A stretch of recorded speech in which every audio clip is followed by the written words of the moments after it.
প্রাণের শহর সিলেটকে আমার মতো অনেকেই মিস করেন, আর তা অনেকের কমেন্টে এবং ইনবক্সের কথার মাধ্যমেই বুঝতে পেরেছি। আমরা যেদিন চলে আসব তার ঠিক আগের দিন আমার হাজবেন্ডকে নিয়ে ঘুরিয়ে দেখিয়ে নিয়ে এসেছি। পূর্বে নিশ্চয়ই দেখে থাকবেন সিলেটের মাজার সহ এবং পর্যটন এরিয়ার ভিডিওগুলো আপনাদের কাছেও শেয়ার করেছি। আজ শেয়ার করতে যাচ্ছি হযরত শাহজালালের মাজারের সম্পূর্ণটা। পূর্বেও আমার এই সিলেটের মাজার শরীফের অনেকগুলো ভিডিও দেওয়া আছে, তবে এই ভিডিওটি একটু ব্যতিক্রম হতে যাচ্ছে। আসসালামু আলাইকুম এভরিওয়ান, সবাইকে ওয়েলকাম করছি আমার নতুন একটি প্রিভিয়াস ভিডিওতে।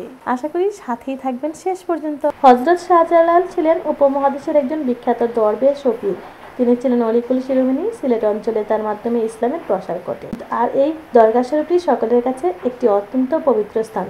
হযরত শাহজালালের আধ্যাত্মিক শক্তির পরিচয় পেয়ে হযরত নিজামুদ্দিন খুশি হয়ে তাকে সাদরে গ্রহণ করেন এবং প্রীতির নিদর্শন স্বরূপ তিনি তাকে একজোড়া সুরমা রঙের কবুতর উপহার দেন। আর এই একজোড়া কবুতর থেকে এখনো জাকে জাকে কবুতর উঠতে দেখা যায়। হযরত শাহজালালের দরগা চত্বরে উত্তর দিকে একটি পুকুর রয়েছে। এ পুকুরে রয়েছে অসংখ্য গজার মাছ। এসব মাছকে পবিত্র জ্ঞান করে দর্শনার্থীরা ছোট ছোট মাছ খেতে দেয়। আর আমরাও গিয়ে এখানে প্রায় 20 টাকার ছোট্ট একটি প্লেটে মাছ কিনে নিয়েছিলাম, তারপর মাছ দিয়েছিলাম। মাছগুলো খাওয়া দেখে আমাদের খুব ভালো লেগেছিল। দরগায় টিলার পশ্চিমে অল্প দূরে হযরত শাহজালালের অলৌকিক উৎসব আর ঝর্ণা অবস্থিত। ঝর্ণাকে কেন্দ্র করে দরবেশের নানা অলৌকিক ভিত্তিক কিংবদন্তি রূপে এখনো প্রচলিত আছে। সিলেটের লোক বিশ্বাস মতে ঝর্ণার প্রবাহিত পানি জমজমের পানি সদৃশ্য।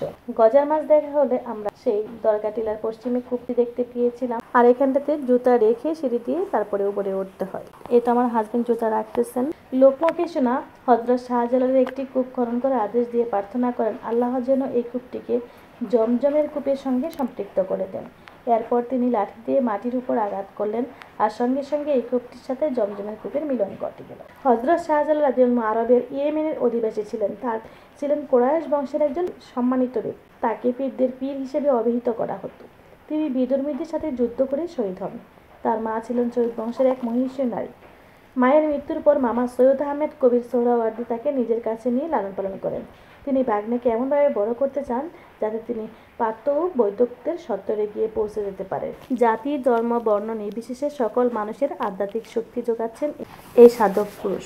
বাংলা ভাষায় লেখা সিলেট অঞ্চলের প্রথম ইতিহাস গ্রন্থ শ্রীহট্ট দর্পণ বলা হয়েছে হযরত শাহজালাল রাদিয়াল্লাহু আনহু যে ছোট্ট টিলায় বাস করতেন, মৃত্যুর পর সেখানেই তাকে দাফন করা হয়।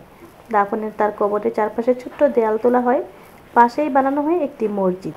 সেই মসজিদ তিনি 1940 খ্রিস্টাব্দে 69 বছর বয়সে ইন্তেকাল করেন। তিনি ছিলেন চিরকুমার। ছোট্ট এই ভিডিওটির মাধ্যমে জানা অজানা কিছু তথ্য আপনাদের সাথে শেয়ার করেছি, আশা করি ভালো লাগে। যদি এতটুকু ভালো লাগে থাকে লাইক, কমেন্ট এবং শেয়ার করে পাশে থাকবেন। তারপর যদি ভিডিওতে কোনো ভুল ত্রুটি হয়ে থাকে প্লিজ ক্ষমা দৃষ্টিতে দেখবেন। আজ এতটুকুই, আল্লাহ হাফেজ।